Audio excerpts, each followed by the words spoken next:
Well, the best kept secret in the Northwest, we would like to introduce you to our #1 pick in the supplemental that we have just completed signing, Brian Bosworth. So with that, we're very pleased to have him on board. I enjoyed working with Gary Wichard, his representative, and I think we got a fair and equitable contract. And we're very pleased to have him on board. With that, I'd like to, before I turn it over to Brian and Chuck. We're having a little So, difficulty here with our Chuck? microphone system. Hey, Brian. I never seen a jersey. Why don't we stand up? I guess now if the still photographers wait.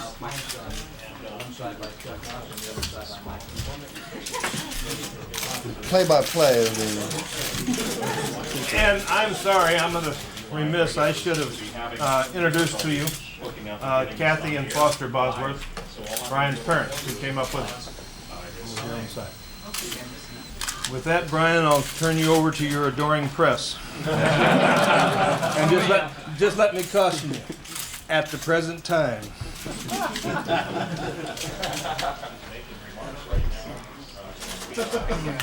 As Mike said, at the present time, I don't feel like I don't have any bad luck with the press here in Seattle. I am ecstatic about being here in Seattle. I'm excited about the opportunities that Coach Knox, Mr. McCormick, and Mr. Nordstrom have given me here. I look forward to the opportunity to get started as quickly as I can in my new profession. And this is something that a childhood dream has come true today. And the thing that I have to make sure that I do now is, all the niceties are real good, but it's time to get down to work. And I've got a lot of catching up to do, and I got a lot of time that I got to make up. So I need to get busy doing that before I make any kind of bold statements or anything of that nature. Brian, could you kind of go through a scenario of when you found out the deal was made and when you left Norman, how you got here? Well, the deal was on the burner for a long time. I think that we did an outstanding job in keeping it out of the press, and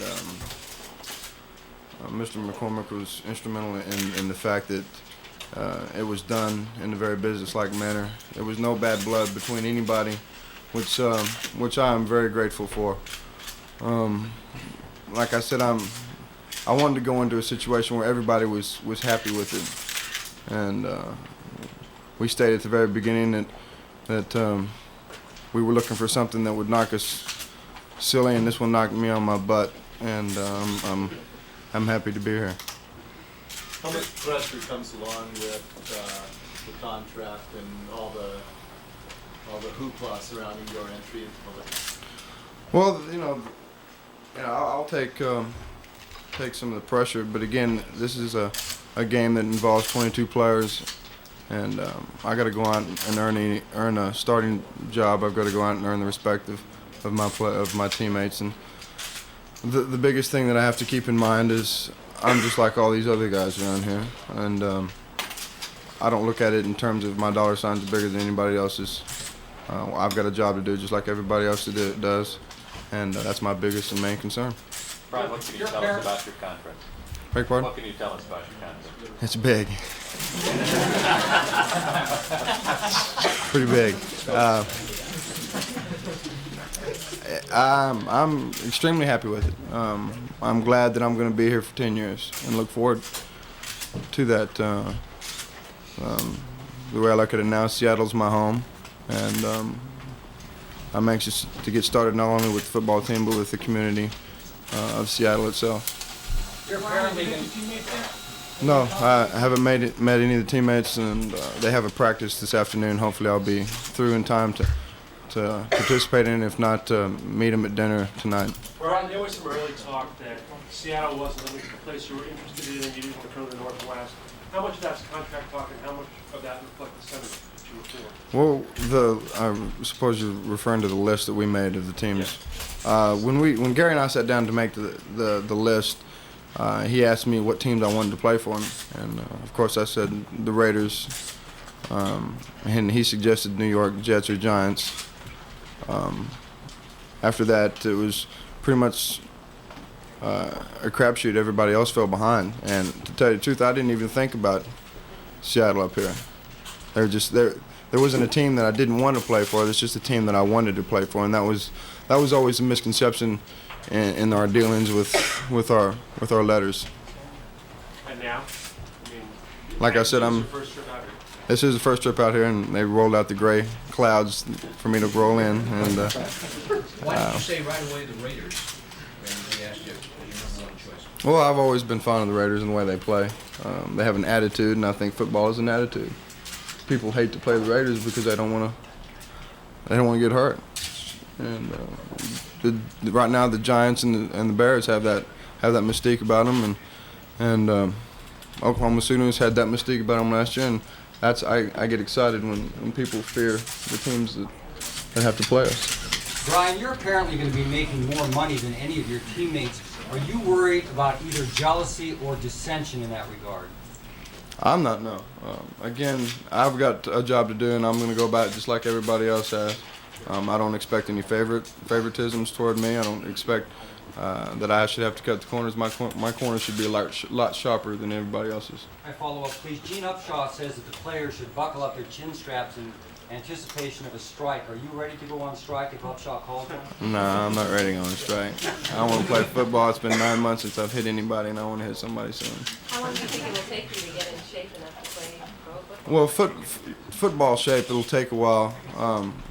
The only way to get football shape is to get repetitions and to practice and scrimmage, and to get the short burst of expression of air. And right now, I'm in shape running wise and I'm in shape lifting wise, but I foresee 10 days. I got to get the rustiness out. I'm used to going through spring training. I didn't go through spring training this year. Everybody else went through mini camps and things like that, so I'm way behind. Did you do anything else in lifting weights and stuff while you were living with football? That's basically all I did. There was nothing else I could do. Did you see the game last night? And if you did, reactions to the linebacking position to play the Seahawks? I thought that, I was visiting with Mike before. I thought the defense played very well. I was real impressed with Dave Wyman. I had a chance to play against Dave about 3 years ago, and I was impressed then and was more impressed last night. I thought he played very well. Again, it's really hard to determine how a team is going to react to preseason games. Preseason games don't mean anything anyway until you sit down and you know it's for real. Nothing's going to make any difference until jump start. Are you going to be ready to go to St. Louis next week? Again, I'm going to leave it up to the coaches whenever they feel that they want to put me in, or however they want to do it.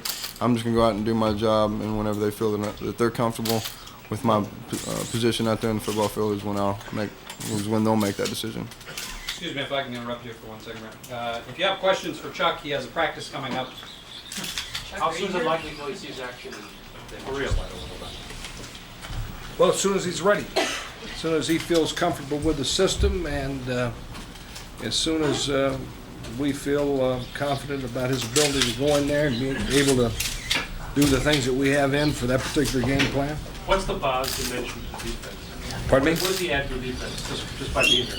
Well, he adds what he can do, and that's the bottom line. He's strong, and he can run, and he makes contact with people. But obviously, as Brian said, he's got to come do it now. I mean, all the hoopla and everything else is out of the way for the time being. We're in training camp, boot camp, so to speak, and you've got to let what you do on the field speak for yourself, and that's what he wants to do. And we'll go to work out here and see what happens. Mike has said that you have a plan for Brian to get him up to speed. What are you going to do to get him ready to play football with Seahawks? Well, we would accelerate the program just like we would do if we had a player that was a holdout, such as Fred Young. Although he's been in the system for 3 years, we still have to go back and go over certain things with him. We will do the same thing here. Be on the practice field the same amount of time, but he's going to have to spend a lot of time with another ex-Oklahoma football player, Tom Catlin, our linebacker coach and defensive coordinator. So he'll spend a lot of time with Tom and going over all of the adjustments. Playing a running game is not going to be any problem. I mean, the reads are basically the same, and it's go chase down that fellow that's got the ball. The pass coverages now, with all the different offensive formations you get at this level, that creates a little bit of a problem because of the adjustments, and that will take some learning. But it isn't anything that can't be gotten and learned very, very quickly. Coach, can I follow up on my question about what do you say to the team? You've got a man making $11 million over 10 or whatever it is. It's a lot of money. Well, I would say the same thing to the team, the same thing that I said to the team when we signed Joe Namath. What would you say, Coach? We said this, that if Joe Namath can come in here and play and make a contribution to our football team, and we can win, then everybody around him is going to look better. And we're going to win, and in the end, everybody is going to end up with more money in their pocket. And that's basically what we would say here. You don't expect anyone asking to renegotiate the contract on the basis of what you signed today, Coach? I don't see that as any challenge at all. Just like it wasn't any challenge when Joe Namath made what was an astronomical figure at that time of $400,000. Went on the football field and he started throwing that ball and started doing the job out there. Everything else was forgotten about because the real football players, they realized, hey, this guy's going to help us. And he helped them, and they won, and everybody else's salaries went up after the winning, and everybody else made more money. And that's the basic bottom line right there. Chuck, did Brian bring the same type of charisma to the Seahawks that Joe Namath did to the Jets? Do you put the two of them sort of parallel in that regard? Well, there's some similarities there. I can remember sitting down with Weeb Eubank, and Weeb was very, very concerned and about Joe Namath and his so-called lifestyle and the fact that he'd gone out and bought this Cadillac convertible and whether or not he should have it in training camp and what would the other guys going to think and what this and what that. And after all, we're dealing with Joe Namath was 22 at the time, and the bottom line is, can the guy produce? Can he do it? And we weren't going to fool anybody, so we eventually said, hey, bring the car up there to training camp. Everybody knows he's going to make more money, and everybody knows that the quarterback has got to come out there and get the job done. Joe Namath was the same guy that guaranteed they would beat Baltimore, in the Super Bowl championship, and when it was done, everybody thought it was great. At the time, though, you see, there were a lot of people out there that didn't believe it. The differential point spread wise, and some of the people in the media were going to be 88-0 Baltimore Colts, you see, and they're the same people that they have instant memory lapses and sudden amnesia when it comes time to talk about those things, because after the fact, see, they forgot all those things. So what I'm saying, hey, we got a job to do here, and it's like I mentioned our football team.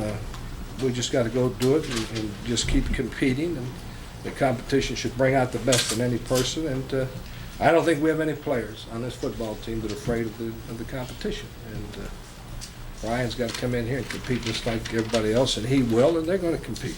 And we get better. Chuck's not going to work out today. Is that he has a day off, or is he? No, he's going to work out. In fact, I'm ducking out of here right now to go to practice as soon as he can get ready. We're only going to have a light practice today anyhow. We had a film review. We're going to correct mistakes just like we do on a Monday after Sunday game, and we're going to boil out there. But he will be with Tom Catlin right after that is over with in the playbook, and he'll be at the meetings tonight. He'll be padded up tomorrow, and he'll be out there working just like everybody else, because all he wants to do is have the same opportunity everybody else has. And that's fair too, see. If I can interrupt, we're going to let you go, Coach, to practice and continue. Well, I haven't seen this many faces. In fact, we got more mics up here than Kissinger had when he got back from China. Brian, how You, I will see later. Brian, how much are you personally involved in negotiation of your contract? None. Except let my representative do all the negotiations. He knew more about my marquee value than I did. If it was up to me, I'd have been in training camp long ago. But Gary played the bad guy in the scenario, and I just kind of rode the wave until it got to shore. Gary, can you talk a little bit about playing the bad guy? He's wearing black. Well, he said The role of the bad guy? What you is it said all you about? played the role of the bad guy in the negotiations. Well, basically, anytime a player gets involved publicly, especially through the media, they don't hear the whole side of it, and he could end up looking just like a typical greedy athlete, as they've been referred to in the past. And my job is the business end of things, and Brian's going to be here for 10 years, and there's no reason for him to get involved at that level. So when Brian says the bad guy, that's basically it. Brian, you've heard what Chuck Knox expects of you. Is there any doubt whatsoever that you can produce the way that everyone expects you to produce now? Well, I know what I can do, and I've got confidence in my ability. The thing I got to do is transport that ability from my college days, I guess, into my professional days, and all that is a determination of hard work and concentration and a lot of other things that fall under the same categories. But again, it's starting over from step one, and that ladder's a long road. So I got a lot of work to do, and like I said, I don't take anything for granted. I got to turn the corners a lot sharper than all the other players. Brian, you've spent time in Hollywood recently filming movies. There's a lot of attention to you in the country. Does it feel peculiar to you after all that sort of West Coast jazz to be in town like Seattle? That's certainly not Hollywood. Well, I don't thrive off the attention as a lot of people think I do. I thrive more off of the success of not only the football team but all the excitement of the fans, what they feel, and that's the thing I get excited about. And it's been a long time coming. It's the Emerald City. That's what I understand. It's the Emerald City. So I haven't seen enough of the city to really, like I said before, I don't. The city doesn't make that big a deal to me. I never was real concerned with the way the city looked, and the way it looked when I came in looked awful nice. So I was never real concerned with the city. I knew the people were there, and they're Crocus fans, so I know that they're indeed a diehard group ready to win some big games. Ron, what was your first reaction when the contract was offered? I thought about whether I'm going to draw Social Security from Seattle or Texas or what the hell I was going to do. I knew I was going to be someplace for a long time, and I wanted to be happy, and I wanted a commitment from both parties. And I know that they were concerned about what I might do, and I wanted to assure them that under no circumstances football is the first and only priority in my life right now, and that's all I want to concentrate on is playing football and winning games. When was that first brought up? It was brought up about a month ago, but we through the whole negotiation period, we talked about long-term contracts. I think we skipped right over 4 and 5. Have you set any goals for this year, personally? To make the team, first off, like I said, I've got a lot of work to do, and all I need to catch up in a severe manner, and that's my first goal, is just to make the team and to win the respect of my teammates. Did you have a chance to study the playbook at all? I have got to sit down with Coach Catlin. Until I sit down with him, he's got my playbook over there. Brian, I noticed your earrings. Are you going to get a Seattle Seahawk earring? Seahawk's an awful long word. It wouldn't fit in my area. Brian, your image has been scrutinized from top to bottom, some good, some bad. If it was up to you, 25 words or less, what would you want the people of this city to think about your image? I just want the people of Seattle to understand that I'm here to win football games, to play football, what they read and what they hear. A lot of times are two different things. I was talking to a reporter today coming in on the plane, and I could care less if people in other cities hate my guts. I thrive off that. But when I come home and I'm playing in the Kingdome, I want to hear the support of the fans, and that's the thing that I thrive off more is the support at home, and secondly the support of the hatred from other opposing teams.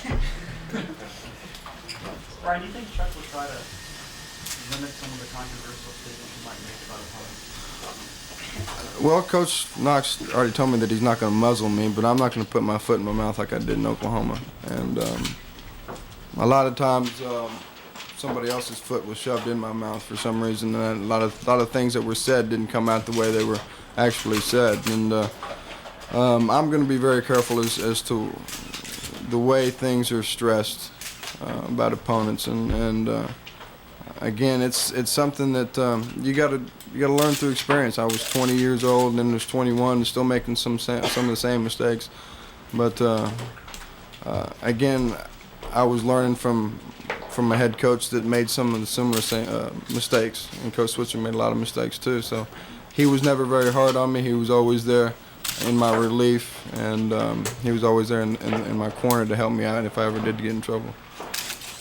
Until the end. Does the media character that the Boz that's been created, does that sometimes get in the way of Brian Bosworth? Is it tough for you to live up to that sometimes? I don't look at it in terms of I have to live up to anything. I have to wake up in the morning and look in the mirror, and if I'm happy with what I'm doing, then I'm satisfied. I don't feel like I'm living my life for anybody else. My happiness is the only thing I'm concerned with. I'm not a selfish person, and I'm not a person that is an I-me person in terms of how I approach life. I put other people first. I put other people's, my teammates, the people that I care about first. And as long as everybody is comfortable with the situation, then I don't feel uncomfortable with letting the Boz out every now and then. I didn't. Any other questions? Good. Thank you. Thank you for coming. Let's get into work. Why don't we go right back through?